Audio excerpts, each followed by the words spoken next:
ঈদের ছুটিতে প্রতি বছর চায়ের রাজধানী খ্যাত পর্যটন জেলা মৌলভীবাজারে সমাগম ঘটে লাখো পর্যটকের। তবে এবার টানা এক সপ্তাহের ছুটিতেও পর্যটক আসা নিয়ে শঙ্কিত পর্যটন সংশ্লিষ্টরা।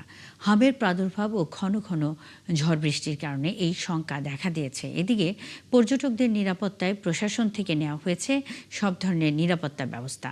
আহমেদ ফারুক মিল্লাদের তথ্য ও ছবিতে প্রতিবেদন। চায়ের রাজধানী খ্যাত মৌলভীবাজারে ছোট বড় মিলিয়ে রয়েছে অর্ধশতাধিক পর্যটন স্পট।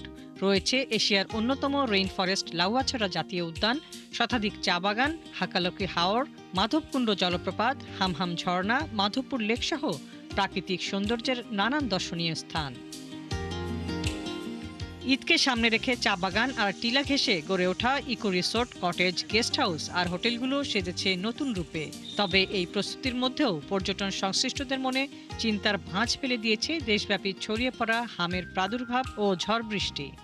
আধুনিকতার ছোঁয়াও আছে এবং আপনার গ্রামীণ পরিবেশও আপনি পাচ্ছেন একসাথে। আমরা আমাদের গ্রাহককে সর্বোচ্চ সেবা দেওয়ার চেষ্টা। সামনে ঈদ আসতেছে, ওই ঈদে আমরা গিয়ে আমাদের যে টার্গেট আছে, আমরা লক্ষ্য অনুসারে গিয়ে আমরা সর্বোচ্চ ভালো সার্ভিস দেওয়ার চেষ্টা করব। যারা হোটেল, রিসোর্ট, রেস্টুরেন্ট এবং ট্যুর অপারেটর যারাই আছি, আমরা সবাই আসলে সর্বোচ্চভাবে আমরা আমাদের প্রস্তুতি গ্রহণ করেছি।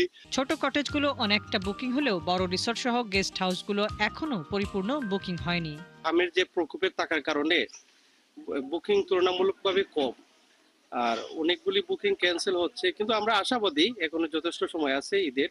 রাস্তাঘাটের একটা আমাদের ঢাকা সিলেট যে একটা রোড, এটা প্রায় 10-12 ঘন্টা লাগে এখন, এটা একটা সমস্যা আর কি। এদিকে ঈদের ছুটিতে পর্যটকের সমাগম ঘিরে নেওয়া হয়েছে বাড়তি নিরাপত্তা ব্যবস্থা। পর্যটকদের নিরাপত্তায় পুলিশের কয়েকটি টিম মাঠে থাকবে বলে জানিয়েছে ট্যুরিস্ট পুলিশ।